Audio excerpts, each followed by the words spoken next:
Yeah. Maybach music. ThrowBLKs. We back. J5. Josh P's in the building. MMGP. MMP. Nah, it's just MMGP. Okay, there you go. Gunplay. Goo, doing with an attitude. There's so many nicknames off this album. Like, man, we back. Magazine. Markazine. Markazine. That might be a new Markazine. Markazine. Let them in. Markazine? Markazine. Yeah, Markazine. I don't know if Markazine would hit the way that it probably would have 15 years ago. It gotta be from him. He's not going to accept it if it ain't from him. Is it 15 years? Yeah. God damn, I'm old. And it's 14 funny, exact. 14 actually. And it's funny because the release date of the album that we're talking about today is literally 4 days ago. Yeah, it just passed. I just saw it. Yeah. And it's of course we're talking about, you know, the album that we're talking about on this month's episode of ThrowBLKs. This is a show, of course, where we take a look back at some of the more iconic and important and, you know, genre shifting and pushing albums in the culture. And last month we had 50 Cent's Get Rich or Die Trying. This month, it's kind of, I'm sorry, 50, we had to go. Yeah, biggest nemesis. We had to go with somebody who was an unlikely nemesis for Rick Ross at the time, or for 50 Cent at the time, Rick Ross. But MC is in the building here. What's up, MC? This is Florida. This hometown shit this month. Yeah, this is definitely going to feel like a home game right now. But I do want to thank everybody for tapping into last month's ThrowBLKs, crazy reception. Mm-hmm. Even to the point where people were listening to Get Rich or Die Trying for the first time. Hopefully we'll run that back a second time for anybody that has not heard this album. Maybe we could do it again this month. Very important album. I gotta say, I'm a really big Rick Ross fan. No, this is one that was requested. Yeah. As soon as we did Get Rich or Die Trying, someone was like, I think I posted just a Deeper Than Rap song, and someone was like, yo, you gotta do that next. And I wasn't even thinking. I just go back to this album randomly all the time. And I'm trying to remember the kid's name. I think it was I forget the guy's IG name, but shout out to you. You requested this one. Was it Kel? It was Kel. It might have been Kel. Yeah, it might have been Kel. Yeah, it was Kel. Mm-hmm. And then even just today, when we posted the flyer for the AMP episode, the pre-show we're gonna do, and then Neil and NMB, who does all of Rick Ross's like books and bios, he reached out and was like, yo, like he tagged Ross. Did you guys see that? I didn't see that. Yeah, he reposted it and tagged Ross. That's hard. Yeah, so hopefully Ross taps in tomorrow to AMP. Yeah, we should onboard him on and get him on the show. But people are looking forward to this. Yeah, it's a really kind of important thing for us to like go back, and I really appreciate people that are appreciating us. Yeah, going back and talking about these albums, and I mean, Get Rich or Die Trying was one of my favorite things that we've ever done. Just period. Just that's ThrowBLKs is very quickly becoming my favorite episodes. Easily. Like I go back and listen to them. I go back and just think about those albums. Like even the 50 Cent Get Rich or Die Trying. Like after the episode, I listened to it a bunch leading up to it, but afterwards, just after our conversation, I just had a different context. And that's still one of my like greatest favorite albums ever, and still a West Coast album, I must say. Absolutely. So, I mean, obviously, you guys know every month we pick a different album. Of course, this month is Rick Ross. Next month, we don't know what it's going to be yet. Yeah. But these are conversations that are always ongoing, and thank you guys for listening. But I want to, before we get into Deep in the Rap, we kind of have to go back. We gotta go way back in the history and the career of Rick Ross. We're all the way back to 2006. So 3 years before Deeper Than Rap will come out, Rick Ross would be introduced to the game. I was a sophomore in college when Port of Miami came out. And where were you at? I was in high school. I think it was at 2006. I was in I was like a sophomore in high school or something like that. Yeah, 2006. And where were you, MC? Were you still up top, or were you in Florida already? No, I was in Florida. It would have been my third year in Florida, so I would have been a freshman going into a sophomore in high school. Wow. Yeah. I'm old. I know. I was like, damn. College? I'm old. When you said that, I had to think about mine. Like, where the fuck is I at? Listen, man, my birthday literally just passed. Like I'm starting to feel senioritis over here, bro. Oh, man. I'm really feeling it. It's cool, though. Being better start stretching, man. That's when your back start hurting. Being an OG is cool. I like it. It's a nice feeling. But Port of Miami, just as an album, this wasn't a time when Florida was really in the forefront of anyone's conversation at that time. Nah, it's funny because like when you thought about Florida, you thought about Slip and Slide, and he was a descendant of Slip and Slide to a certain degree, but he had just a New York flavor. He was signed. Yeah, but he had just like a different kind of approach to the game. Yeah. And if you know Rick Ross' stories, because he was just all around. He was in the studio with Kanye at one point. He was in Baseline, just writing, fucking around with state property and all that shit and Cam. So Ross was one of those guys who studied hip hop. And, you know, that's why when Hustling came out, you were like, oh, shit, this is something different. It had a sample in it. Like, that wasn't just something that was prevalent in Miami Southern music at the time. No. So I think, you know, he just brought something new to the game. And then he was signed to Def Jam, too. So that was also just a different, it just put him on a different level. And it was a different era for Def Jam.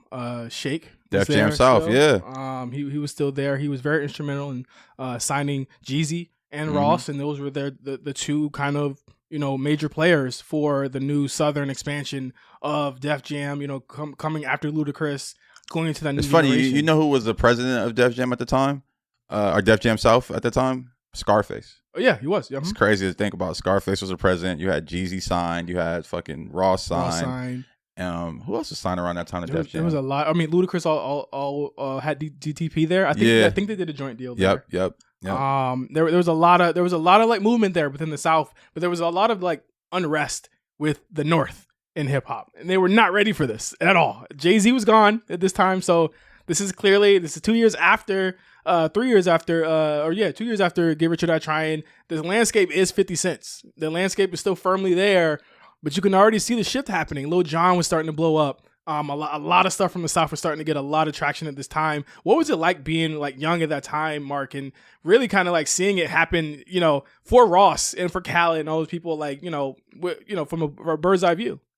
There's a reason why I don't take my position out here for granted, because I don't think it would have felt the same hearing a lot of these records and seeing a lot of these artists at the time when I was in Connecticut, when I was in the tri-state area, within any of those areas up top. I don't think it would have felt the same way hearing those records. And not from a perspective of what I have liked the records. I probably would have liked the records, but being able to see it grow organically and see it grow with hometown athletes, sports conversations that had happened out here. You give it a couple of months, you know, the Miami Heat win their first NBA championship. And that was something that was so huge, because out in Connecticut, we didn't really have moments where there was somebody that was such a big sports figure that all the kids at school are wearing the shoes. Yeah. All the kids want the D Wade sidekick. I wanted that sidekick so fucking bad. To be able to see that from a perspective that I could not see in other areas was something that was huge. And the summer of 2006 ended up being something where it was one of the first out of the two Florida renaissances of that decade. Yeah.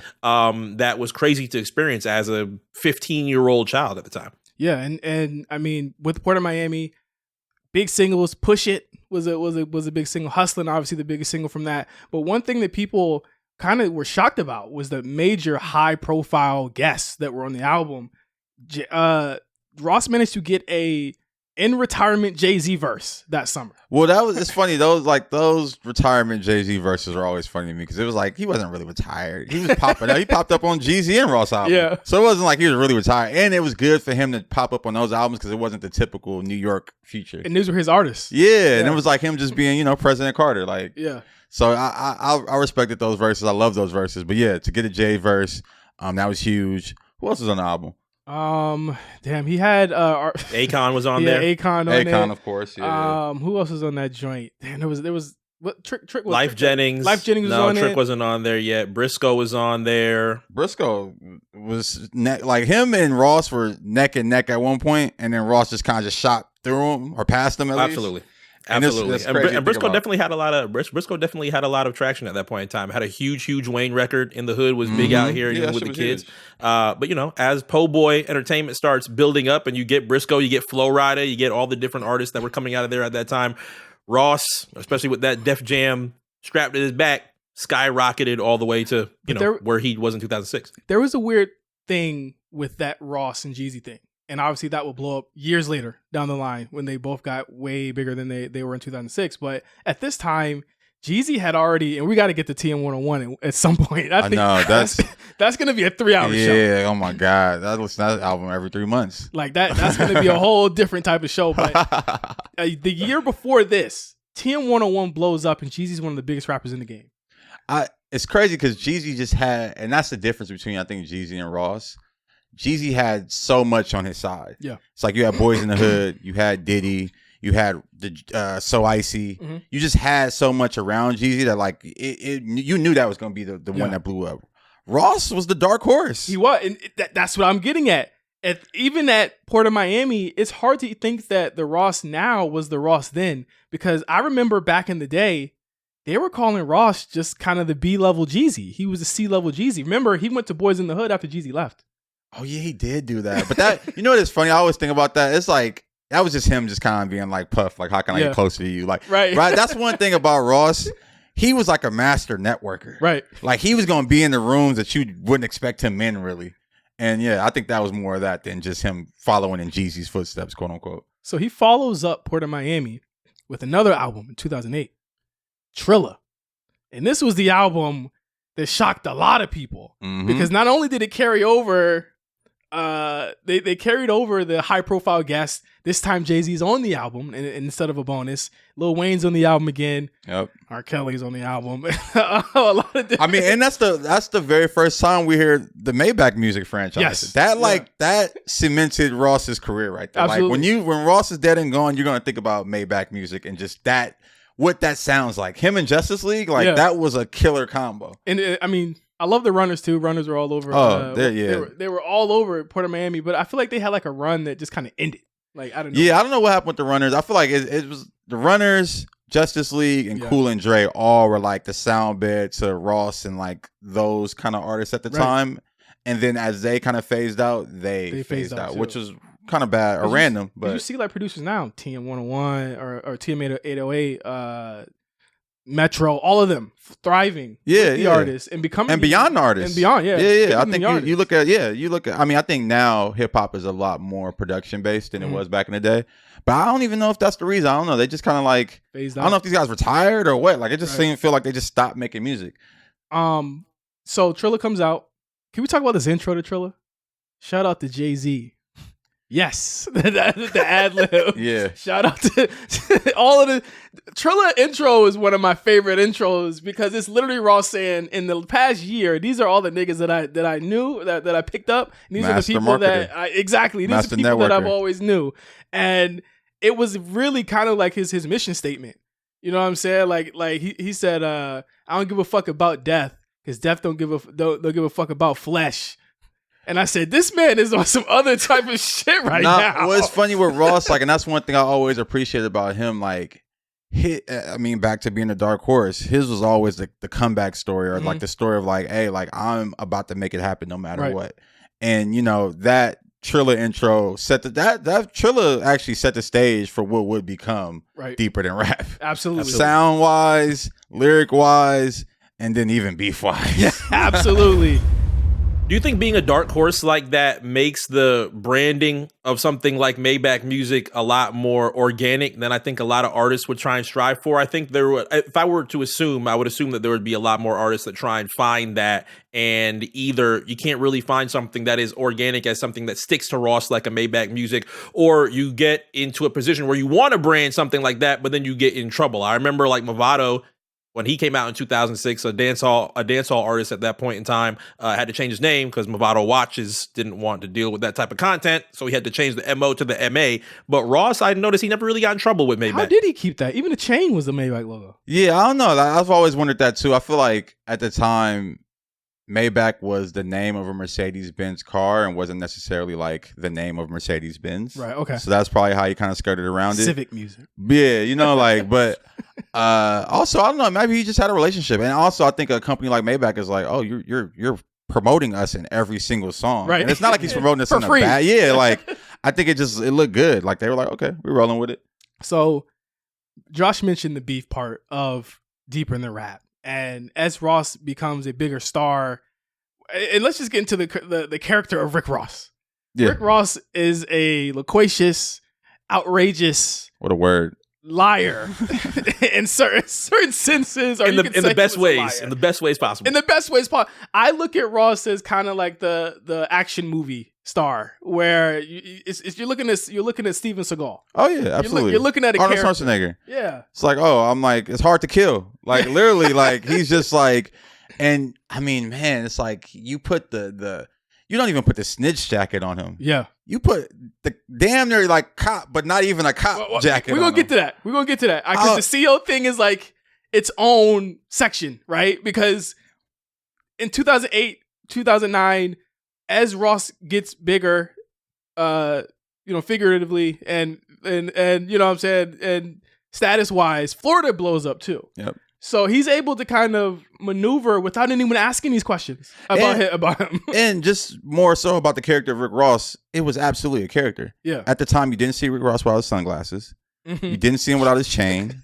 Like, and the beard. Like, it wasn't like he never switched it up. Like, he very much branded himself. Had the beard chain. Yeah, the chain that had a chain. The beard chain that had a chain on it. Like, and then they had the commercial where like talked and like he really was a master marketer, master networker. He branded himself, and like you couldn't get away from the beard, sunglasses, and just the voice. And he becomes in that year from Trilla to Deeper in the Rap kind of the consigliere, the godfather of Florida as DJ Khaled starts to get popular, as new artists start to get popular, like Ace Hood, Implies. You start to think of Florida as Khaled, Ross, and Implies. Yeah, and then you had T-Pain as like the hook guy. Yeah, and like even just the T-Pain and Rick Ross kind of connection, like they had so many legendary records together, and it's like I think about The Boss all the time. Yeah. Like just even that song, The Boss. Like it's like he was really just setting the stage of being like, I'm the mafioso mobster boss of Florida, and to get through Florida or touch Florida and in the South in general, you got to come and fuck with me. Yeah. And that was just, like, I think that was just such a, I don't know whose idea that was. I don't know if that was his or like Shake or Def Jam or maybe Khaled, but I just love that persona because we don't have that persona in hip hop anymore. But it flies in the face of, and you remember this too, in the late 2000s, people were saying they was the king. So Ross says, y'all can say you the king. You can say you're the best rapper alive. I'm the boss. I'm the boss. Like, yeah, what's a king? A king and a boss are like this. He's saying the same thing, but he's saying differently. It's different branding. Mm-hmm. I've always wondered how it was interpreted in other cities when on We Taking Over, he said he was the Biggie of his city. Because in Miami and South Florida, obviously you understand where it comes from and where the respect is given. But I would assume, I would always assumed in other cities, I'm like, would that piss others? New York wasn't really pissed off about it because there was always that Def Jam connection. There always that Jay-Z connection. So it was never really disrespect. But I always wondered how that translated into other areas in the country. I feel like where I was at, nobody like batting an eye, but this is a good moment to like talk about the tri-state's response to Florida and Rick Ross. But what about you, John? Yeah, no, I don't think anyone had qualms with it. I think, it was who he was. Yeah. He was taking, like, if Biggie was still alive and still rapping, Biggie would have been what Rick Ross is being. Exactly. The boss. Like, that was very much the lane Biggie was in. I think he, was calling himself the king, but. And it was prophetic. Yeah. If you didn't believe it then, in a couple months, he was about to show you. Man. On Deeper Than Rap. It was very prophetic that he said that because, again, we're still thinking of Ross as kind of like the A to B to C rapper. Trilla had a couple of songs where he was straight up rapping. This Is the Life, Maybach Music with Jay-Z, where he was. People don't want to admit this. He was neck and neck with Jay-Z. Like, that's why I said like Maybach Music started on Trilla, and that set the stage for like the South can rap. Yeah.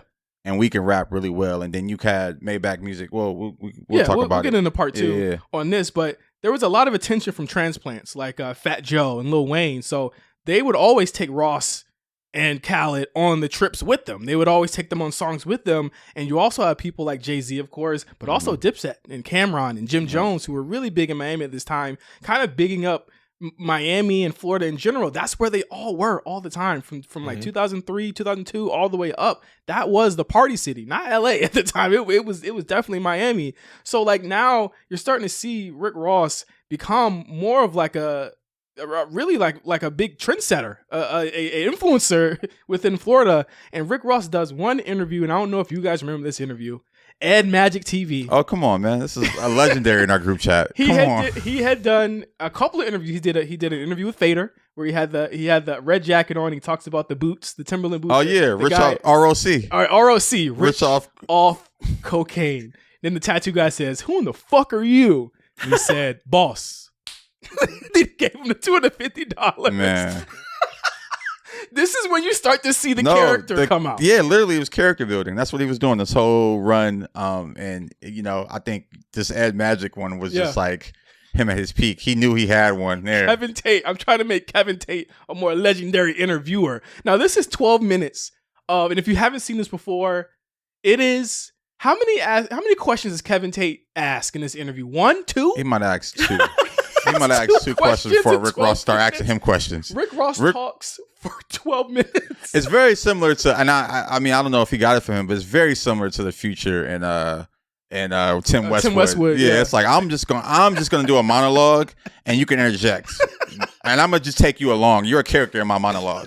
That's really what it was. And some people would say that it was him being a character, but I say that it was him controlling his narrative, because at that time he had to be careful about who was seeing the character and who was seeing the real Rick Ross. Mm-hmm. And we'll see why, you know what I'm saying, when certain things happen to him. But there's a moment in the interview, and I don't know if this is prophetic, but I always think about this moment because it was the funniest thing to me, everything around the interview. But there was a weird part of the interview where he said, a lot of people are saying there's beef with you and 50 Cent. And Rick Ross says, is there beef?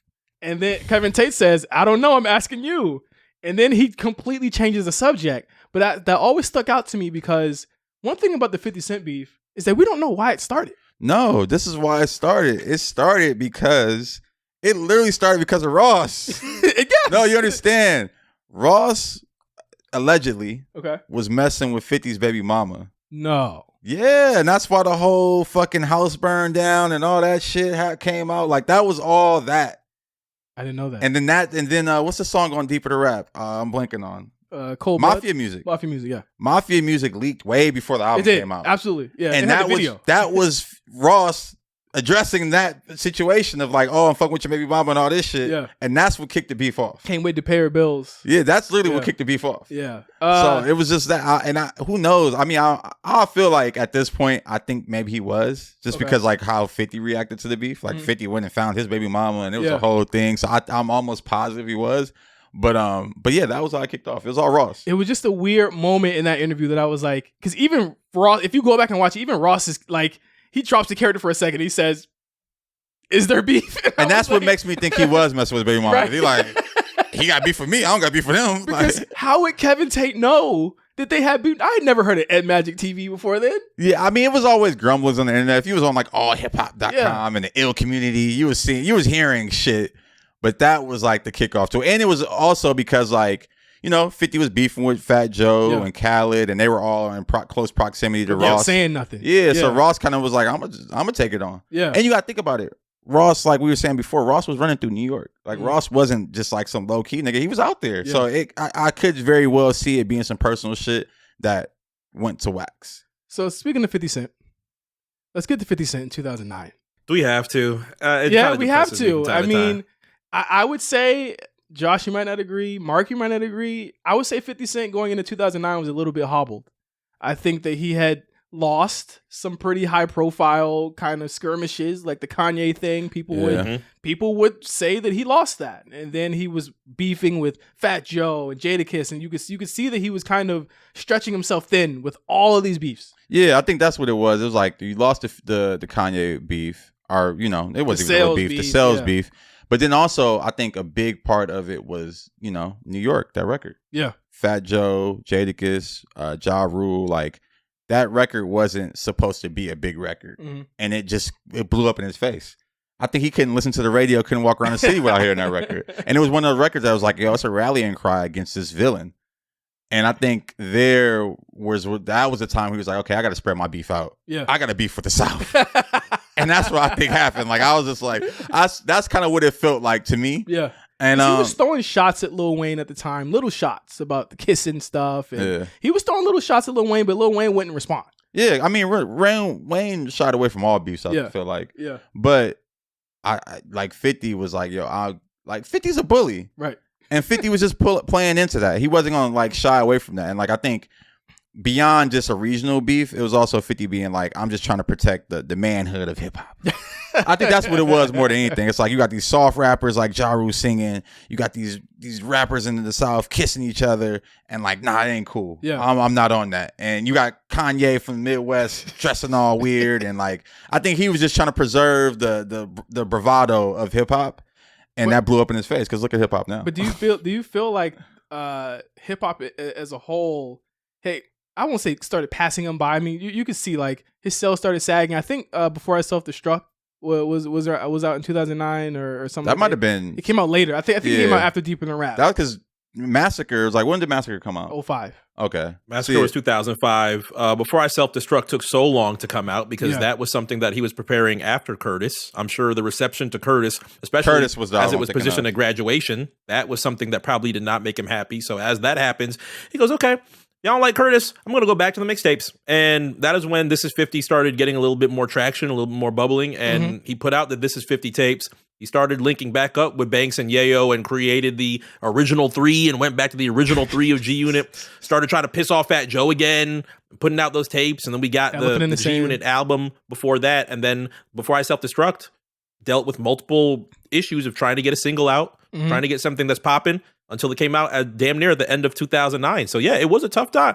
It was a tough time for a lot of big 50 Cent fans. It was not fun to try and see him try and strike on a single and try and get nice again and try and get warm as huge of a year as it was for hip hop in 2009 with all of these new artists and new life being breathed into a lot of these things. It was tough. And one thing that was underrated too, and I spoke about this earlier, the unity of people in Miami. And again, like Atlanta, when we think about it, Atlanta kind of cooled down a little bit before they took off completely from 2011 on. So Miami had it at the time at this point. But you got to think of like with 50 Cent, he's not really well liked. There are no one's going to come to his aid here.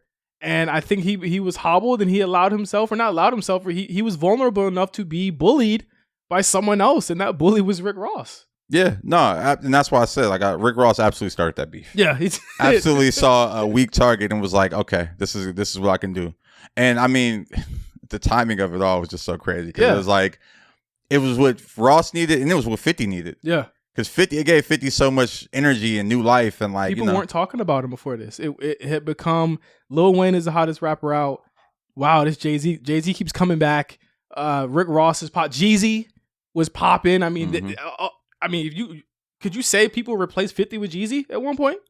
I don't know. Cause I can't really say 50 was ever replaced because like 50 was making like hard gangster rap. Yeah. And I don't think any of them was ever making that. I think Jeezy was very much trap music and like BMF strip club music. Yeah. And like 50 was still making like workout. I call it buff rap.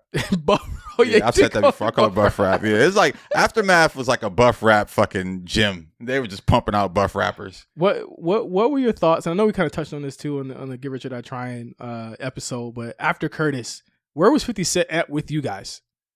I think that's for me personally. I think that's when he started to transition into like hip hop mogul. Yeah, like This Is 50. You mentioned that, and it was like Vitamin a lot of Water. Yeah, Vitamin Water. It was also like like I'm bigger than rap.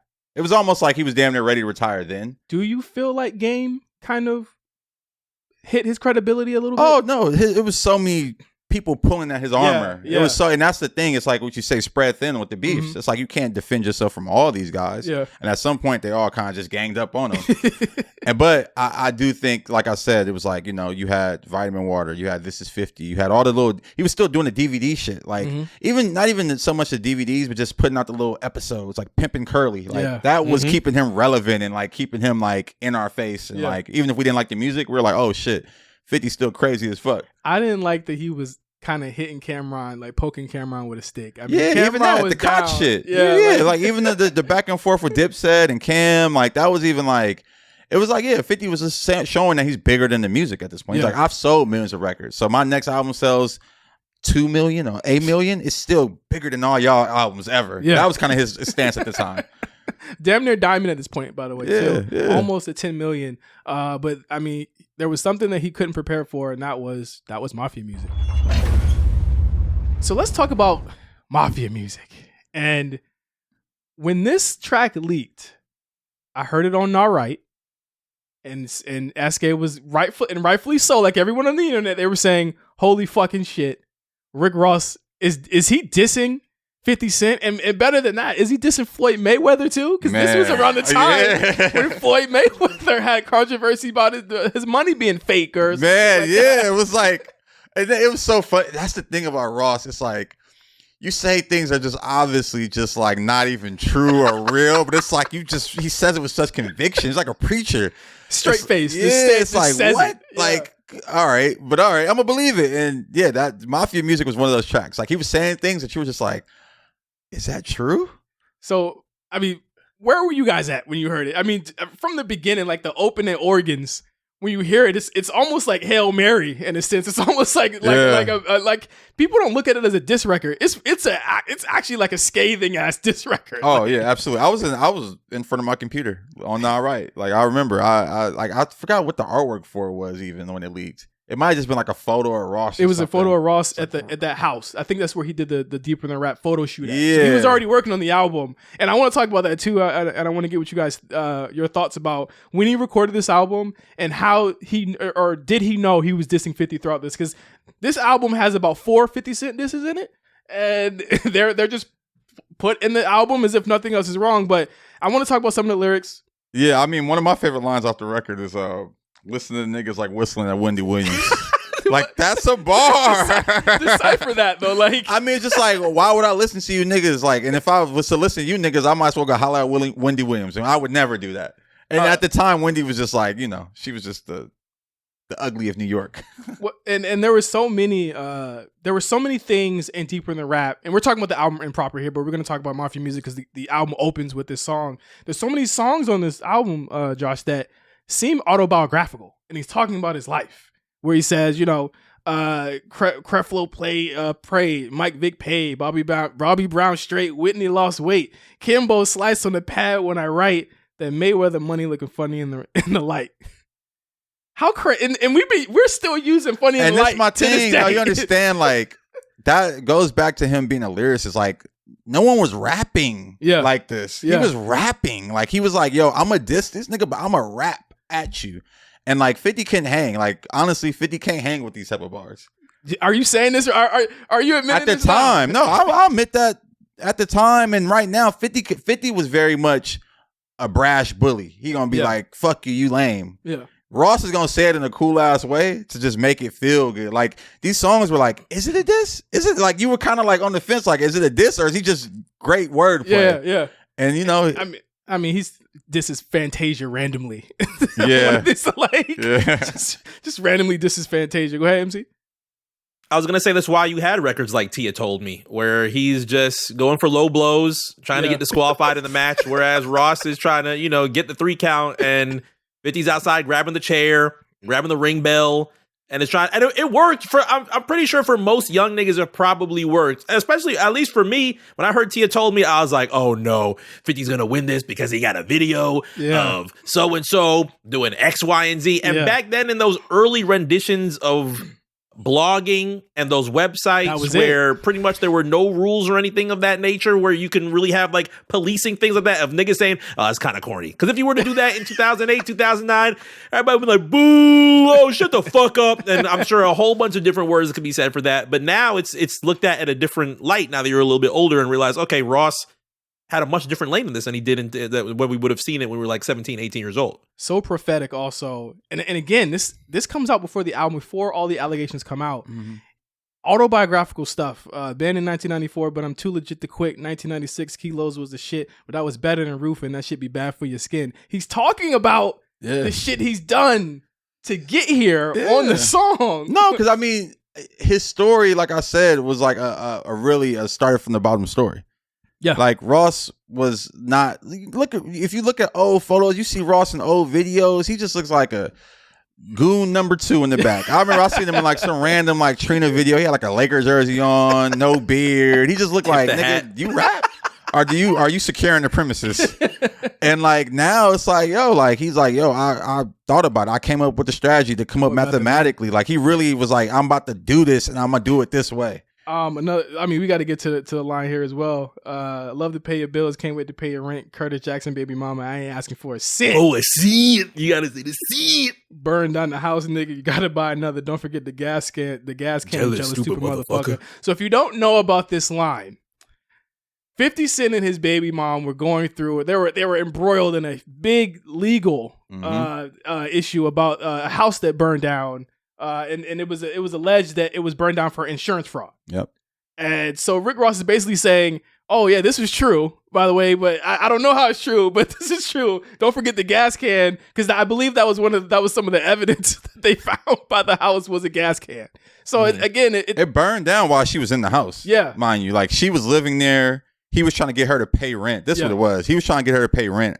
Or like he had stopped giving her money because I think the kid was 18 at the time or something of that matter. His estranged son. Yeah. And he ended up burning the house down while she was living there. And I mean, come on. Like that's some 50 shit to do. Like, I can't wait till we get the real 50 Cent movie. Like not Get Rich or Die Trying, but the real 50 Cent movie. It's just going to be crazy. And that was, again, he's still, as Josh said earlier, he's embroiled in this as this is going on. The timing of this is hilarious. So that's why I'm kind of like, damn, was he really like talking to her during this whole point? Because I'm like, fuck, that's crazy. He had to be. I in my mind, and maybe I'm gossiping on some hip hop shit, I just believe that he was fucking with her at the time, and he took offense. So, and again, this could be a line for her. I open up her mind by opening bank accounts to deposit 100 stacks, break up, won't take it out. Baby, that's a gift. Maybe you can live. I knew it wouldn't work, but I just like to give. Come on, man. Used to run the street, young nigga bare feet. Now I'm in the sweets and I'm eating crab meats. The way he said that. Crab meats. The way he said that, I'm like, all right, Ross. You couldn't deny it, but it also set the tone for the rest of this fucking album. There's no doubt about it. Like you would think that he could have left this song off the album. Yeah, he could have. But he started the album with it. He starts the album with it. And that's the energy that was needed. And mind you, the 3 choices for the remix that comes out a little bit later: Ja Rule, The Game, and Fat Joe. Yeah, he knew what it was. That remix had the greenest line I've ever heard. Which one? Where he's talking about 50 Cent's son and he's having sex with the baby mom and he's like, what does he say? What's 50 Cent's son name? Marquise Knox. Marquise stops. Then I give him 50 Cent. That's Marquise pops. Hey, man. I'm not laughing. Rat beef, man. Rat beef. Nobody was getting this disrespectful. Rat beef. No one talks about that line because let's be clear. This line comes out in 2002, like when Ether was coming out, niggas was apologizing to their moms and shit after saying shit like that. Yeah. Rick Ross is definitely being attacked for that. And that's my thing too. I think even with Ether, it's like that's why you knew Jay-Z was just a different type of guy because the apologies and shit. It's like, nigga, what? We going there? Like, because the crazy part is like Nas was going there. Yeah, everybody was going there. Jay was just like, this is vulgar. Jay knew he was gonna make $1 billion one day. He was like, let me run some of this back. Let me walk this back real quick. But he said something crazy. He said, you know what? My bad. Wipe Super Ugly off the face of it. You can't find Super Ugly off of YouTube today. Like you can't find it at all. People, and we might have talked about this on the show before. Super Ugly was hard out here. Yeah, it was the fucking Nocturnal beat. Yeah, and everybody else hated it because they didn't like the Nocturnal beat. Like when they played it on the radio out here, he won. It was being played that much out here in California. I mean, when it dropped, they played on the radio for sure. I think Felly Fell, you know. Yeah, because you just had to. It was the time. Like, and Felly Fell was like a big dog pit bulls. He was a part of that crew. So like that was. I remember listening to that at like 8 o'clock. Like, oh shit, the response. The response. I already heard it on the internet, but I was just like, fuck, I want to hear the radio play it. So about this 50 Cent Rick Ross beef, I think it's safe to say we were all blindsided by it. We didn't know really where this was coming from. And of course, 50 responds immediately. And I think the timing of this is crazy too, because a couple months before this, Smoking Gun, that old website that used to reveal like government secrets and shit like that. What a throwback name. Oh my God. For some strange reason, Smoking Gun released a video or a picture of Rick Ross. It looked like it was from 1979. That picture looked old as fuck. It might have. That's the crazy part about it. It could have been really old because it was like his graduation. Yeah, it was like his CEO. So it was like the beginning of his CEO career. Smoking Gun had the article. Rick Ross, CEO, exposes a CEO. How the fuck did he get out of this, man? He owns 200 Wingstops now. The picture comes out. Rick Ross says nothing. So for Rick Ross to know that picture's out there, then proceed to diss 50 Cent, one of the biggest like people you could ever diss, who knows and will dig up all this stuff, has teams of people who actually go today to go find shit and dirt on people and bring it back Rick Ross does this. 50 Cent immediately brings up the CO stuff and launches digital warfare against Rick Ross. Oh my God. Immediately. Honest to God, 50 Cent digital warfare is crazy. Especially then. Crazy. Honestly, I thought about that time because I think about, you got the Ross and Khaled situation. Remember when he had the video of Khaled's mom sleeping at her store? Yes. Like, that nigga's crazy. That wasn't the word. I want to tell somebody. I want to tell you something that somebody told me. He's like, I just want to tell you what somebody told me. Somebody told me he is asleep. I said, cut the cameras, bro.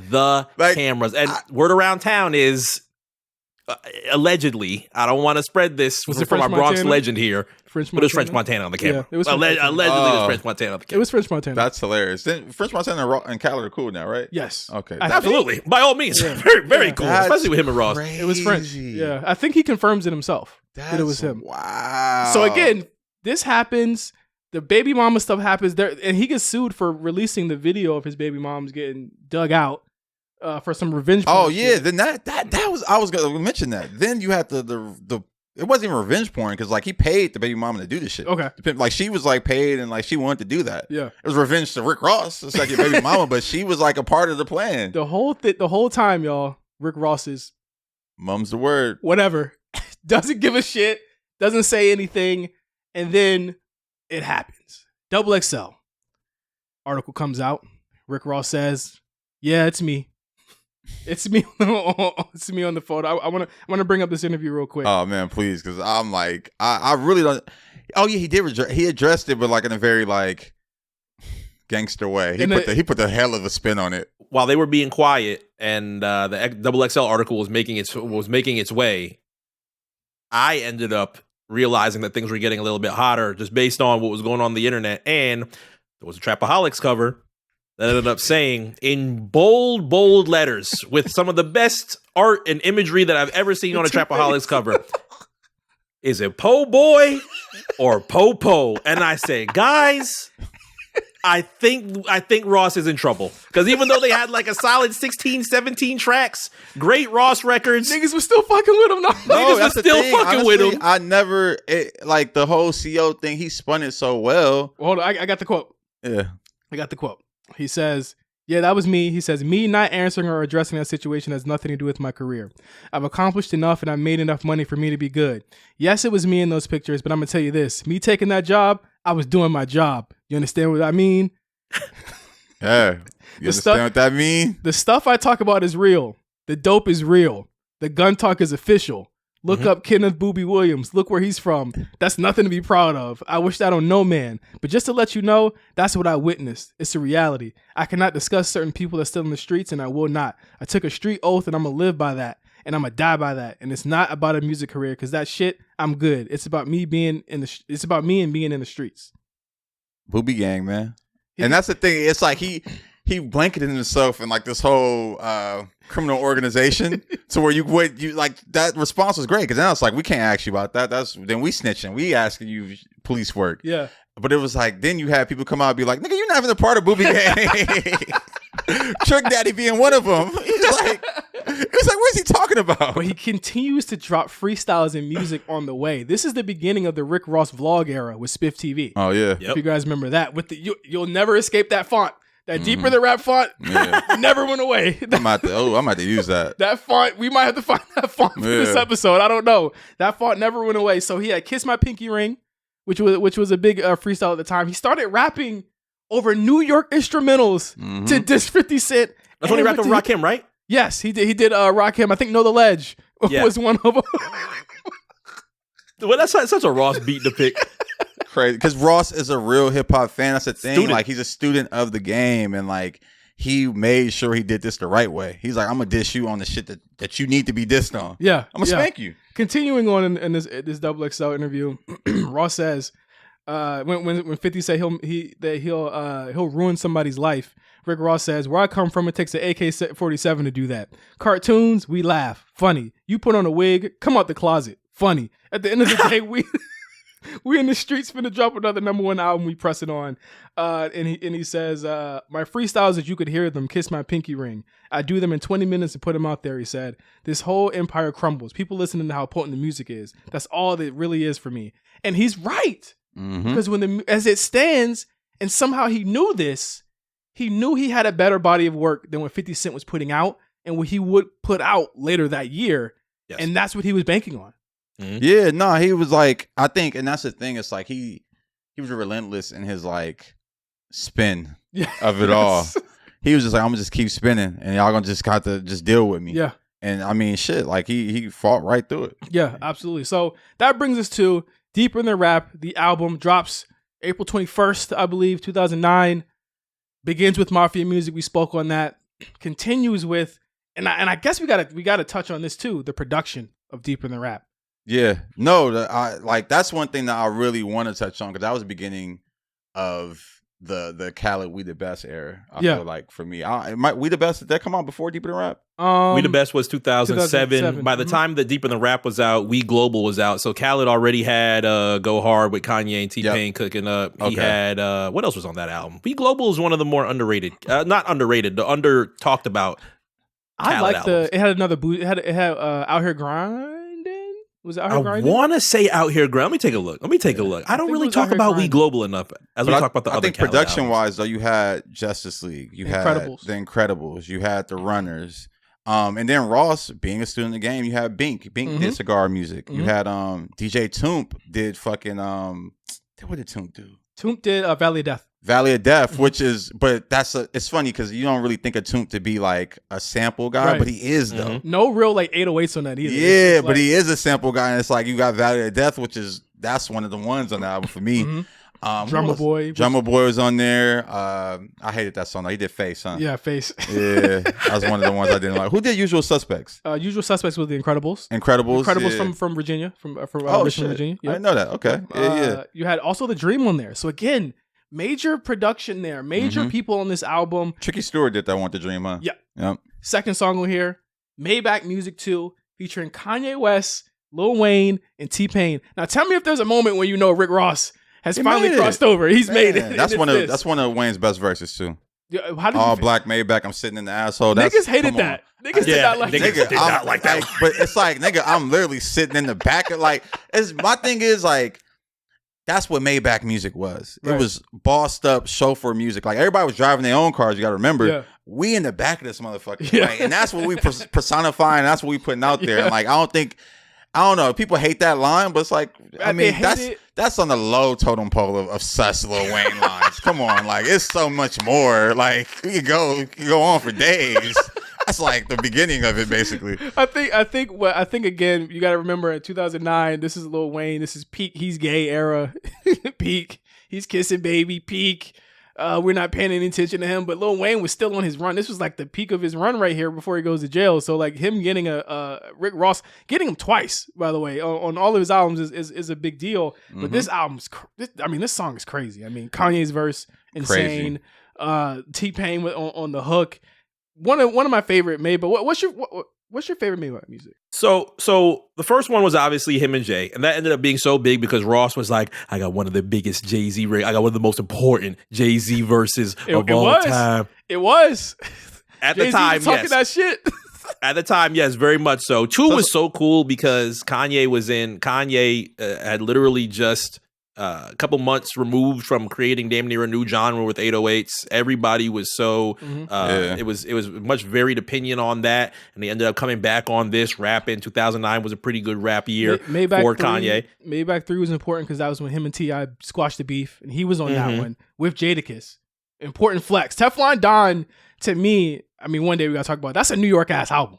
New York fucked with that album hard. New York loved Teflon Don. I agree. They loved that shit. Maybach 4, nobody was on it. Maybach 5 ends up being a lot later than, I think Maybach 5 ends up being on Port of Miami 2. Wait, was there a Jay-Z Lost Verse version? It says Maybach Music 2, the Lost Verse. That's probably cap. That's probably one of them. It's AI. Yep. Yeah, it's probably a Jay-Z verse from Memphis Bleak album or some shit. They took it off. Hold on, I gotta look into this. It's a Black album verse. Everybody want to rhyme like Hove. You're gonna be like, yeah, I know this shit already. I gotta look into this. Oh, I would say 3 is my favorite. 3 is my favorite, yeah, because the part where Ross starts rapping and the beat breaks down and it sounds like the fucking Conan the Barbarian movie and that shit. And my favorite part is when he says, "Oh," Everybody knows how the story goes. Fire. Jada killed it. Jada do you realize when Teflon Don he had Jada and Styles on one album? That's some real like student of the game type shit. Styles is on BMF. BMF. Was Jada on? He's on Maybach Music. Oh yes, you're right. Yes. He had both of them on one album. Come on, man. We're Gucci Man. Come on, man. But third song on here, Magnificent. This would start his he loves to have an R&B nigga on his singles, on his first singles. So this one he gets John Legend, and the next time he gets Magnificent, Neo. Yeah. Magnificent is a great song. Magnificent is great. It's a great song. My like favorite R&B feature on this album though is my boy White Soul. Avery Storm. No, Robin Thicke. Robin Thicke. I'm like, wait, what? I fully you like believe. Layback? But the runs that he was hitting on Layback. Oh, he was like, bro, I fully believe that there was lines of coke in the studio, and he was like, "You ready for this?" And he went in and did a line and did that. Those lines are legendary. I was like, "Yo, this nigga killed that." Layback is a fire song too. I don't know where Layback sits in front of R&B Ross. R&B Ross, I would put Here I Am above it. I mean, that's all Trilla, obviously. But Layback is we're talking about deeper than rap, and Layback is one of the ones on there. I like Layback more than I like Bossy Lady. Oh, okay, Bossy. Yeah, the boss's girl. Yeah, it's like that shit was crazy. Hold on, let's look at some of these. Let's look at some of these verses. I gotta listen to this Lost Verse Maybach Music too, man. I think this is real. I remember this because I remember Jay-Z being on. I remember Jay-Z being on two versions of it. Ross gets a third verse on Layback that I think is the greenest. There was no reason for him to say any of this on his verse. He says, "I'm too tipsy to drive. She's so sexy tonight. Man ain't treating you right. His bank account empty inside. Shorty, you need a plus. You need a rush. No need to lie, baby. You need to fuck." Like, what? Man Ross is highly underrated. He's not necessarily horny. Like Ross got lines about like, "I'm gonna get on top." Like what? Like what you mean? Like he got some crazy lines. My car's a virgin. First one to hit the rim shop just to get him in there, just to get him to the hood. Stop by our mama house. That's if I'm feeling good. Like what? Doesn't mean anything. Just what? I'm shocked that you like the Robin Thicke song. I love Layback. That's one of my. I definitely never skip that. But there's some skippable tracks on this album. At the end, I say the first run, and then like toward the end, it starts losing steam. But what did we feel about Yacht Club featuring Magazine, who is an MMG Jamaican artist? Yacht Club. There's a party going on. All the girls are welcome to the Yacht Club. Magazine. Let them in. Who could have a name where you could be like, you know what, Magazine? Let them in. Man. Come on, man. Legendary shit. Hold on, also, on Magnificent, I just thought about this. I love that John Legend, like his ad-libs on the first hook. He's like, Rick Ross, John Legend, we the best. Like... That's why I'm like that. That's why it made me think about like the We the Best era, because like Khaled was I think he was executive producer of this album too. Yeah, very instrumental in this. This actually was one of the last albums that Shakira Stewart worked on too. Mm-hmm. He passed away like shortly before its release. He passed away in April. He passed away in April. This came out April 21st. So yeah. Okay, yeah. So yeah, this is one of the last ones he worked on. And yeah, this is just I don't know. This is one of them albums that I feel like really. It was like Ross taking it to the next level. Yeah. And then from here, it's just like he was just like on a plateau. It's like, okay, like I'm for real. I want to get to a line on Yacht Club that when I first heard it, I liked Ross already. Okay. I thought Trilla was great. This was a verse this was a line that made me just run the whole fucking song back. And he says, "Kill all the middlemen. I'm the militant Gilligan, speaking Creole gentleman as I cruise the Caribbean. Oh Lord, I'm a star down in St. Bart's. The fat Tommy Lee I made out with like 8 broads." Hey man, is it Cap? If it's Cap, let me know. At this point, you had to give it up to him, bro. Yeah. This guy can rap. This guy is him. Ross is a rapper. He was really like one of my favorite songs on there too. Is Gunplay. Yeah, he killed that shit. Like he really came in and was like, "Yo, I'm about to out rap these niggas. Like fuck just bullying and I'm about to rap better than these New York rappers." And yeah, that line was one of them. I think. Man, even Usual Suspects. Like he went bar to bar with fucking Nas. That was the next song we're gonna get to. Yeah. On Cigar Music, he says, "I'm the down south Nas," and this motherfucker went and got Nas. And low key might have had a better verse than Nas on that record. You think so? I think so. Not even so. Nas with the DJ Khaled shout out? That was Nas in his like years. Like he was just like Hip Hop Is Dead was what, 2 years before that? 2006. So this was a very interesting time for Nas. This is when he tried to say, "Hey guys, my next album name, nigger." And everybody was like, "Nah." So then he put out the nigger tape, and then he tried to put the slave and the master out. So interesting time for Nas as Ross ended up getting him. But it was important because the last time Nas had worked with somebody from the South was Lil Jon, no? In 05? Quick to Back Down? Quick to Back Down, yeah. Damn. What a record that was. That was a great record. We just got to do a black print around that record. First of all, I'm a Braveheart veteran. You already know who I'm better than. Who Nas? Nas, I'll tell you one thing. If they never had I Declare War, Nas would still be dissing Jay-Z. He was not going to let that shit. He low-key be still dissing Jay-Z on some of these little Hit Boy tapes. Yeah. King Disease. He be talking shit. Tapes? But what did he say about Jay? He be saying little jabs. It's funny. Yeah, he said he'd be texting. I forgot what the line was. He was like, "Yeah, we'd be texting Jay and giggling about Ether or some shit like that." I was like, "That is very mature, you Nas." But I honestly realized that this. Yeah, exactly. It's something that that I feel like is something deep down. He sent a text to Jay and say, "Oh, hey, yo, what's up, man? It's Nas." And next thing you know, that shit turned green. Bro. Yeah, Jay be like, "Who?" He's blocking the shit out that nigga. All I Really Want featuring The Dreams, the next song on here. Interesting beat. All I really want. Sound like some like I don't even know what this. It sound like some Tricky Stewart shit, tricky ass beat. It just sound like something that was like, this is a single before he even recorded the song, like. Then we get to their Justice League produced "Rich Off Cocaine," which is a lot of people's favorite song. It's one of my favorite songs on this album.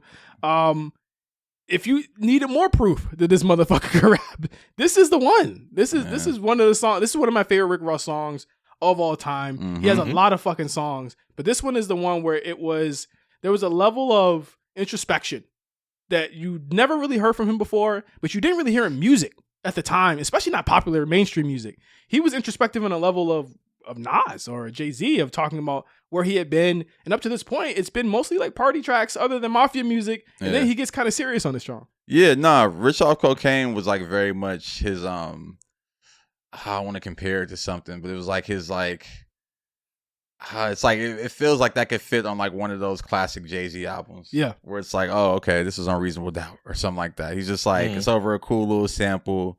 Shout out to was that Every Storm on there? Yeah, Every Storm. Shout out to Every Storm. Yeah, I mean, he killed the hook. You shocked me because I thought you were going to talk about Rich Off Cocaine, and then you said Layback, and I was like, oh, no, I love Layback though. Still to this day, them fucking runs.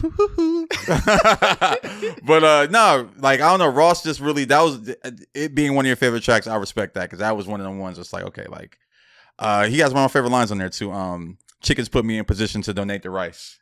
One of my favorite lines. Baby mamas, I hate them. They just want you to pay them. I'm in love with my babies. Maybe mad that I'm famous. Don't be raising your voice. That's another retainer. Know you missing a nigga. Know you're missing that anal.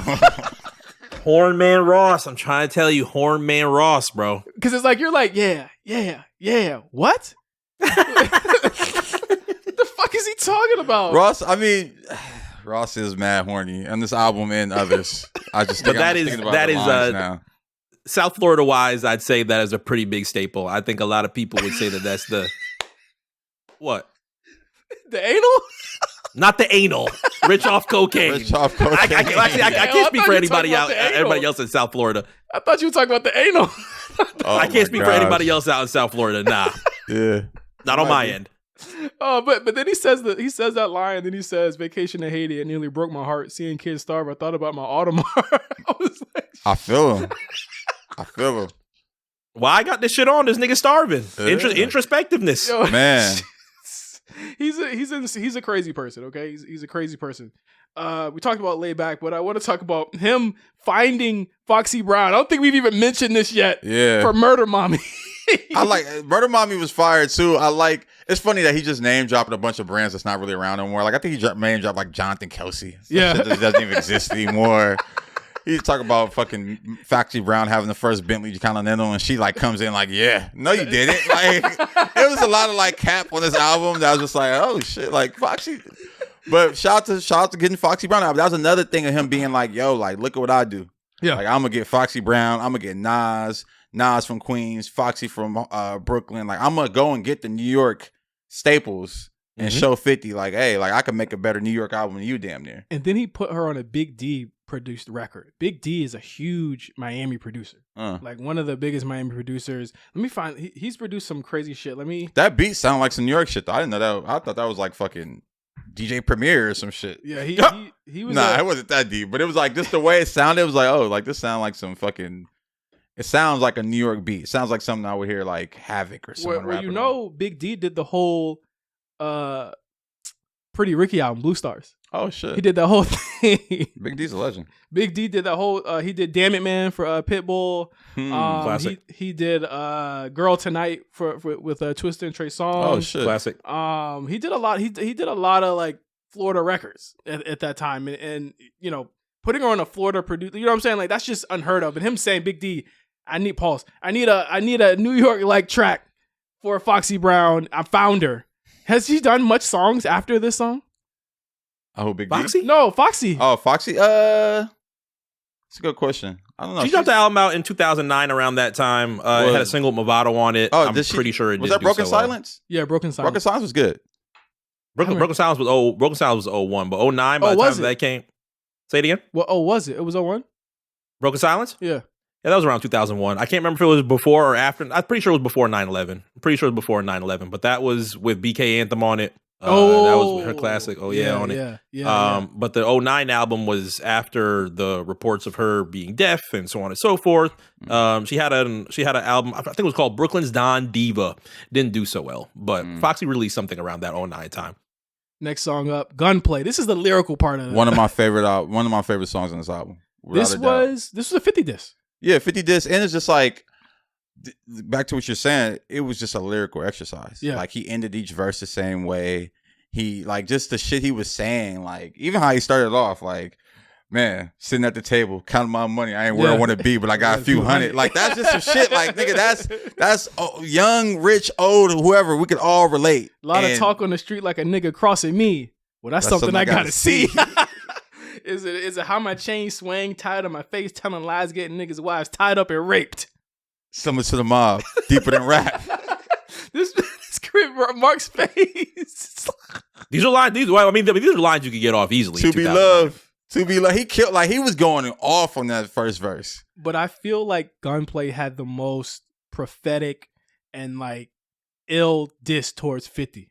All right, he says these internet niggas, these ain't a threat niggas. Never seen a laptop in the projects, nigga. Just powder, cut with comment. Convicts ain't buying it. They ain't copping or frying it. Come on, man. It's a good Gunplay voice. Need a little bit more rasp. These old niggas buying it. A little more crack on your voice. But I love when he says, "Who that behind the curtain? I'll murk him." Wizard of Oz ass niggas hiding behind money, hiding behind luxury. That was 50. Yeah. In a nutshell there. Like he was really getting a 50 on the song. Honestly, Gunplay is one of the best rappers of our generation. It just was like a dream deferred. Like he damn near killed Kendrick Lamar on a verse. He has great verses all over the place, just sprinkled all over the place. And you know, it's funny, like Kendrick Lamar having 2 songs with Gunplay makes so much sense why at one point, like I think when the Barter 6 came out, Kendrick was running around saying that Young Thug is one of his favorite rappers. Yeah. And people were like, "Oh, what? Young Thug?" When it's like, no, like he likes he's into that. Like Kodak. Yeah, like, Kodak. I was about to say Kodak. Like he likes that type of rap. Like he's not sitting around listening to fucking, you know what I'm saying? Electronica? Yeah, like fuck. It's from Compton. Also, I just want to point out that this is when Ross confirms his Booby Boy affiliation. Yes, he does. Booby Boy still. Booby Boy Phil. Or wait, hold on. Let me pull it up. It's a lot of niggas that the Booby Boys killed. I'm like, damn, Ross. I thought she wasn't going to talk on this shit. And then Trick Daddy came out. No. He's not a booby boy. But I mean, Trick gets it in one of these absolutely songs. Yes, he does. Oh my god! Hey, don't laugh! Hey, stop that! Hey, when we get to that, I want to really get to that. I want to apply. Well, we're gonna get to that in a second. But I mean, we could just get right past it. We could just get right to it because "Face" is the next song on there. It's probably the worst. No, song wait, hold on. You skipped Bossy Lady. Oh, we can skip both of these because they both can skip. Yeah, I really. Bossy Lady is just like, that's when Neo was like at the top of his Def Jam shit, and they were just like, what you got? Yeah. Bossy Lady is like the sleeping ass, like. He don't even say Bossy Lady on the song. Yeah. That was Ross at the last minute when it's about to get mixed. Like, what's the name of this song, Ross? I don't know. Bossy Lady. Nigga. I don't know why he didn't call it Boss's Girl. It's just I want to know. Go ahead. He had a much better Neo record that ended up being on Ashes to Ashes, which wouldn't come out until like almost a year and a half, almost 2 years later. It was him, Neo, and Aaliyah. 10 times better than Bossy Lady. But obviously, clearing Aaliyah in 2010, not happening. So that ended up being on Ashes and Ashes. You know what Rick Ross single I thought could have really blew up, and I'm mad to this day that nobody either remembers it or nobody like would agree. And I really love You the Boss. With Nicki Minaj. Oh, yeah. You the Boss I like is You the Boss. Fire. Was that on Nicki's album? It never dropped because remember he went to Hot 97 that one time. Yep. Destroyed Jeezy on radio and niggas getting pushed back. We don't do pushbacks over here. It's MMG. And then gave I think it was Angie or I think it was Angie gave her 2 songs. It's somewhere. I think it's on. It's out as a single. Yes, it's out as a single. He gave her I Love My Bitches and he gave her You the Boss. You the Boss. Yeah. And I like both songs, but I thought You the Boss was the one. Yeah, I like You the Boss. Because I Love My Bitches was just him flexing with Just Blaze. I was just like, whatever. Yeah. The album ends up getting pushed back, which ironically ends up getting pushed back. And I heard through the grapevine that Jeezy was the reason why that shit got pushed back. He was mad. I mean, I can believe that. He was the reason why it got put. He went up to Def Jam and be like, "Yo, it's me, nigga. Like, if anyone should be coming out first, it's me, not this nigga." And it gets the album pushed back. But then Ross had the seizure. Oh yeah, and that's what also pushed it back a little bit further. But You the Boss is to me could have been a top tier Rick Ross record, and it didn't even have Nicki rapping on it. It was just her doing the chorus. Yeah, and that's how fire it was. He was one of the few people that kind of respected her singing voice. Because she was singing on that joint, and I know it's fire. So if you guys haven't heard it, Rick Ross, You the Boss, great fucking song. Got the yellow mink on the. Yeah, I was like, hold up, I remember that coming out. It was, but it didn't make an album. It didn't make the album, nor did it make radio. Because Def Jam definitely shelved this nigga for like 6 months, and then he came out with Rich Forever, which was supposed to be the album. Valley of Death, great song. DJ Toon and KO, T.I.'s producers, which was. Again, prophetic because he was squashed to beef with T.I. a couple months after this. This was the Yes, I'm a CEO record. Yeah, he addressed it all right. And that's why I want to ask: do you guys think that he knew at this point while he was making the album? Do you think that he knew I'm about to diss 50? I got to cover all my bases. I think this was the last song that he recorded for the album. You think so? That's just how it felt to me. Like. I don't know. It just felt like it was the last song. He was like, I got to address all this shit once and for all. Call Toomp. And as far as him being a student, I could see him being, okay, I'm not going to do this with a response online, not a YouTube video. I would like to actually put this on record on an album so that people could hear it in the way that it should be, because I'd like to tell it as a story and tell you how I ended up getting here and why I ended up getting here in the first place and why I'm not ashamed of it outside of me trying to do this in some random ass YouTube. I remember completely unrelated to Deeper Than Rap. I remember when Papoose and Uncle Murda were beefing and they got into a fight in some random ass club and Uncle Murda is just on YouTube the next day. Do it look like I got a scratch on me? Do it look like a nigga hit me and stole my chain? Like, that is the shit that I'm glad Ross stayed away from. I mean, the one thing about the Ross and 50 beef is that it never got physical. Never. And that was uncharacteristic for 50 Cent, at least. Like, I feel like all his beefs got physical. He was stabbing. Well, outside of gunplay, getting powerbombed. That happened. Oh, never mind. They did whip his ass. They did whip his ass. Never mind. See, that's what I'm telling you. 50 don't play. Yeah, they stole a fucking MMG chain. Yep. Yeah, threw him into the fucking the barricades like it's a wrestling match.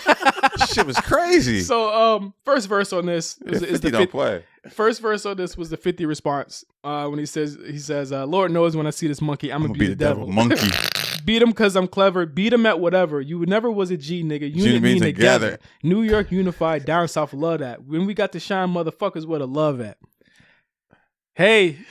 No, hold on. The next line, though, is very much like a shot, too. Real niggas getting money, better log off. Like, not even log, like, he was that, because that was very much 50 Cent's internet era. And all his response was very much internet. Pimping Curly, all that shit. He was like, nigga, we out here in the streets rapping, getting money. Like, we not on that. And that was just that. What's your thoughts on that line, Josh? Like when he says, you know, like, you never was a G, nigga, you knit me together. I think that was, and I want to get into why Ross won this after we get finished with the album, but like, do you think that was like a major component of why people saw Ross as kind of stronger than 50 here, was that he was kind of preaching unity and people were tired of the beef? Yeah, no, that's exactly what it was. It was like, and went to our earlier point, like 50 was so spread out with the beefs. You beefing with the West Coast, the East Coast, the South, and it's like, nigga, at that time, you had Khaled who was bringing all these people together. You had Ross who was putting all these different people on these records. Like, it was just on it was just on different type timing. Yeah. And, you know, 50 Cent was the exact opposite of that. So he kind of mentioned it, and I think that was a great line. Because it's like, you know, G-Unit had no allies. And to be clear, like, after a certain point when 50 got famous, they stopped feeling like they were really together too. It felt like it was 50 Cent and the Pips. It felt like I mean, it absolutely was 50 Cent and the Pips from the beginning. But to your point, it's like, then you drop a song like Toy Soldier, and it's like, oh, these are really your soldiers. Like, I don't know how Yayo thought that was a great idea. I never understood that. So yeah, after that, it's like, oh, like, yeah, 50, you just got minions and pawns. I think even Ross says it at one point, like, I got pawns all the way to Jamaica Queens. I forgot what. I think he says that on Usual Suspects. Yeah, he does. Yeah. So it's like it was already evident. We already saw what it was, and like, you know, he just called it out, and that was another line where he called it out. Second verse gets more sinister, right? As he says in the BET special, he talks about Trick Daddy here, and there's no real reason why he does this, but he says this line: "When the world's so cold, hope you got a little sweater. Caught a little case, but he had a little cheddar. Played out the 15, put his life in the letter. Very first line, he called Trick Daddy stupid. Say he got AIDS, telling people that it's lupus." When I heard that line, I was like, wow. Because I remember, like, you understand, at the time, it was like, do we got AIDS? Like, because Trick Daddy was looking sick. At the time, Trick Daddy looked real bad. Like, I remember the last album he had put out had that song with Chameleonaire. Then he kind of laid low for a minute, and he came back out, and he looked real sick. Like, what was the vibe in Florida, if you remember what it was like then, Mark?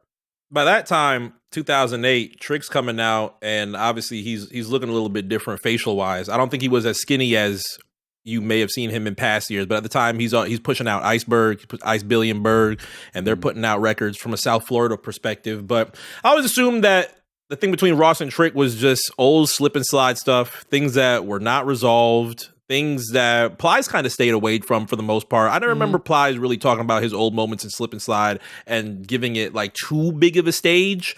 But between Ross and Trick, I always assumed that there was something that was in between that was just not resolved. And obviously them being so close in the vicinity in Miami, there's probably things that are unresolved from that as well. But I don't remember it being like a huge revelation of, oh my God, he just went too far. Obviously, everybody knew it was a crazy line. Shit. And obviously, you're exposed to crazy because where I was at, there was like, I paused the song.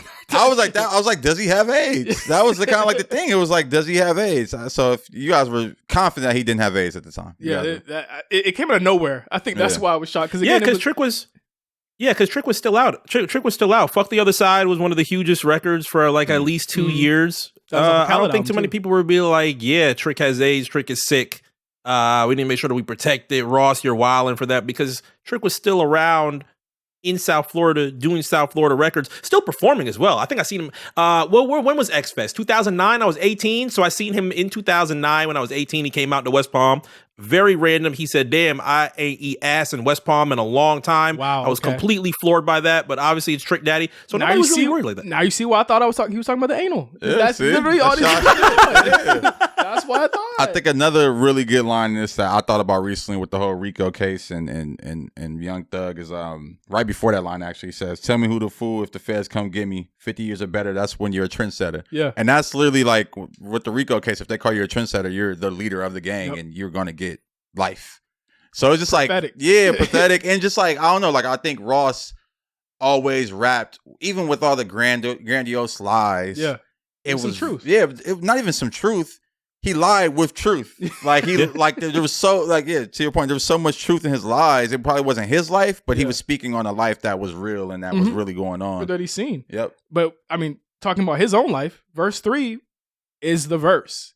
And I want to see if you guys feel as though when you heard this, you kind of like, did you kind of say like, okay, and move on when he says, call your boy CO, But if I really was, when all these niggas undercover fucking niggas up, keep it Trilla nigga, never had a gun and badge, kept a nice watch, smoking on 100 sacks. Now, when I was in college, I was telling people, COs are not technically cops. Am I right? Nah, here? you're right. But I also like how he like deflected with the undercovers fucking niggas up. Yeah. He like, oh, if I was a CEO, I wasn't fucking niggas up. Yeah. Like it was just like, huh? Like it was a head scratcher for sure. I'm like, damn, Ross. Like no one's ever really interviewed him about this song. No. And I wish someone would. It's a great fucking song. Neil, maybe in the next book, you can ask him about this era. Like I don't think he really talks about any of his books either. Oh, he doesn't? Oh, yeah, it's really random. I think, well, again, that would require Rick Ross to kind of like, he'd have to like drop the character a little bit. Yeah. And I don't know if we're ever going to get that at this point.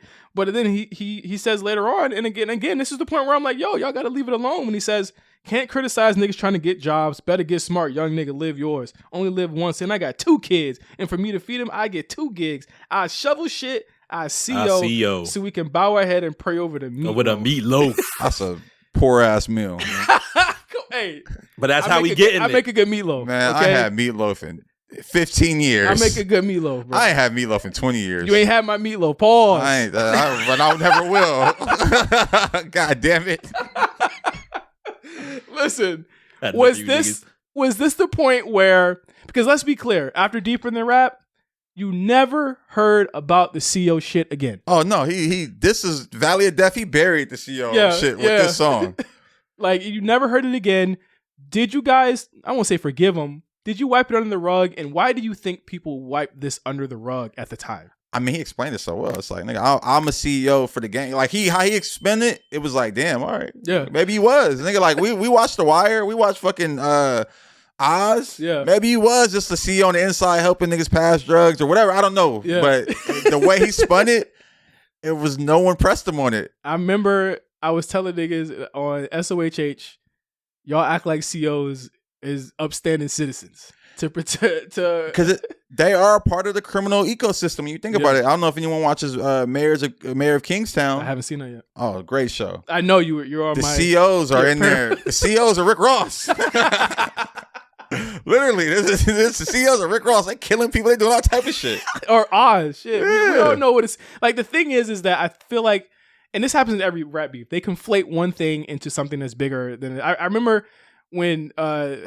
I hate to even bring this shit up again, but the Pusha T shit with Drake's baby mom, we said she did porn, and it was like she doesn't doing porn. She was just doing like some like cam model shit. She was on OnlyFans, man. Yeah, like she was doing the prototype OnlyFans cam model shit. But people turned it into her getting fucked on camera, and it was like that's not what it is. We just living in some wild times, bro. Because it's a music executive out here whose girlfriend does porn. And no one says anything. Wait, who? I can't say, but B-side. I'm making a note for B-side. It will never get told on B-sides or anywhere. It won't never get told. But it's like I don't know what C-side? The lines are. I don't know. Like I don't know if people care anymore. Yeah. So like to that point, being a CO or like like it's like we don't care. Yeah. Like I think we live in a different generation now, and I feel like Ross ushered in this generation. Yeah, he might have been, man. Like this is, the spin cycle, man. And I need Ross to take Real Boston Richie under his wing, because I just need him just to do a song together. Like, let me teach you something, young blood. Come here, this how you address the rumors. Yeah. I also think that like when the music is good, it also helps too. If Ross was ass and the album was ass, he's out. I'm pretty sure it would have been entertained a whole lot more. He faced it head on, and that's what these other niggas lack. You're right. Yeah. You got to face it head on. Like I ain't seen Real Boston Richie talk about snitching on camera or on a record. Yeah, but I've seen him snitch on camera. Oh, that's sorry, a bar. That's a bar. Like it's crazy. Like I don't know. So I really think. Yeah, Ross definitely ushered in just a real, for all his lies, he ushered in a realistic point of view. Think about you're an old school hip hop head, and you had to just live through Wayne kissing a nigga, Ross being a CO, and then Wayne wearing tight pants. You know what I'm saying? Like this is fucking your whole mind up. I mean, then also it's probably as an old school hip hop fan, it's like this CO shit ain't that bad. I guess. Like, you see all this other shit going on. He like fuck it, CO shit seems cool. But he captured the cosigns, like you said earlier. He got close to Diddy. This happens right after the Diddy affiliation happens right after this. Ross ushered in the Deeper Than Rap vlogs that continued on afterwards. He had a new video every single week after that. The album hit #1 when it came out and went gold. It was a huge album, and I think some people will still put it in their favorite Rick Ross album, of his discography. Definitely one of my favorites. I go between this and Teflon Don a lot. I really like Better You Than Me Too. I really like Better Rather You Than Me Too. I thought that was super solid. But Rick Ross, again, this is a story of like, and again, the album might not be perfect. It might not be no skips, but on the really kind of the record and the statement that it made and the history that it made, I can't think of another hip hop album that, again, we spent the whole hour talking about before we even talked about the album, about all of the background into the album. I mean, shit, pussies don't get pussy. He said that twice in the album. I'm like, yo, Ross, you like, there's a lot of like good talking ad libs. Like the album actually ends with Bangle Smurf calling from jail. Shouting out Miami. And again, he captured those cosigns because he probably called them and said, listen, I'm gonna put 5,000 in your books. I need you to diss 50 for me one more game. Greatest networker. Greatest networker. One more time. But that was Deeper Than Rap on ThrowBLKs. Amazing album, amazing conversation. One of my favorite hip hop albums of all time. I'm glad we did this. Shout out to Kel, I believe, who did ask us to do this album, and we're gonna do more. I'm trying to think of an alternative album that we could get. Yeah, Patreon, drop some suggestions. I think one alternative album I was thinking about the other day is I think I might have mentioned this before. Green Day, American Idiot. Yeah, you did. I don't know. I remember where I was at when I bought that. I bought that in Houston. It's on the short list. Yeah, but we could start somewhere else before that. I think there's a ton of classic albums hip hop albums that I would like to get to. And there's a lot of anniversaries coming up. Yeah, even before, like, I feel like we're kind of hitting our like high school when we first got like fell in love with music, quote unquote. But I would even love to go before that. I think there's a ton of just classics that we haven't touched. I need to go back to. I for sure need to go back, or some shit that when we were as adults. Yeah, that's too. We can go back to that. I always wanted to talk about the tour. I want to talk about Days Before Rodeo. I think that's a good one. Days Before Rodeo, you were around. Yeah, Days Before Rodeo I was definitely around for. Rodeo was around for. I just thought about randomly E40, my Ghetto Report Card. Oh wow, you understand that is a pivotal album in my life. Okay, pivotal. Like I remember everywhere I was. I remember. Yeah, I got some stories about that album. Yay Area. There's the intro is one of my like that. I was like, okay, this shit. That was my first E40 album. Yeah, I mean, I had always been an E40 fan as just a kid growing up. The Bay Area is so close, but that was the album where it was like, oh, okay, like the Bay Area wasn't getting the love that it was. That was ever that's getting now at least. Right. And that was the album that like ushered that in. High profile guests, high profile production. Rick Rock. Oh my gosh. That was like the E40's biggest album. Hey, we could do this all day. Thank you guys for listening to ThrowBLKs. Anything you want to say on the way out, MC? Very random shout out to Magazine. I forgot he gave Wale one of his best hooks of all time in Ocean Drive. I don't know where you are, Magazine, but I want to shout you out for Ocean Drive. Thank you so much for that. There you go. Absolutely. And from Po Boy to Popo, I the mark is fucking crazy. Thank you guys for listening. Check us out on YouTube. Check us out on Patreon as well. Check us out every other week on Blackprint and damn, we can't announce that yet. Yeah, but we coming soon. Yeah, we got some shit. Actually, it's funny. I just locked in a guest for our first new season. We're coming out with the new season. Blackprint Radio. We're coming out with a new season. We're gonna talk about after we get off mic. We gotta talk about the new season too. So let's talk about it. So thank you guys for listening to ThrowBLKs with myself, Josh Pease, and MC. We'll see you guys real soon on Patreon. Peace.